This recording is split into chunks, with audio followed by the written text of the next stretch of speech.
সকলোলৈকে শুভ সন্ধিয়া জনাইছোঁ।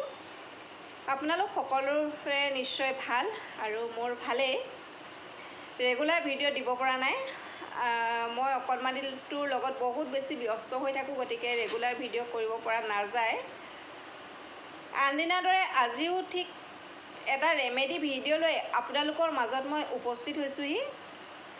আজিৰ ৰেমেডিটো হ'ল, আমাৰ প্ৰত্যেকৰে মনত নিজৰ প্ৰব্লেমবিলাকক লৈ কিছুমান কুৱেশ্যন আহি থাকে আৰু আমি কুৱেশ্যনবিলাক কেতিয়াবা বিচাৰি নাপাওঁ।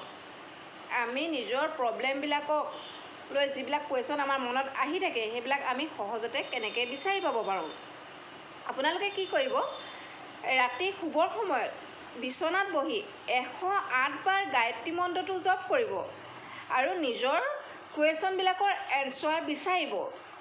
আৰু তেতিয়া দেখা পাব, আপোনালোকে যেতিয়া 108 বাৰ গায়ত্ৰী মন্ত্ৰ জপ কৰিব শুবৰ সময়ত, তেতিয়া দেখা পাব আপোনালোকৰ কুৱেশ্যনবিলাকৰ এনচাৰবিলাক আপোনালোকে পাই গৈছে। কৰি চাব, নিশ্চয় সুফল পাব আৰু মোক জনাবলৈ নাপাহৰিব। আজিলৈ ইমানতে ভিডিঅ'টো সামৰিছোঁ। পুনৰ অন্য এটা ভিডিঅ' লৈ আপোনালোকৰ মাজত মই উপস্থিত হ'ম। ধন্যবাদ।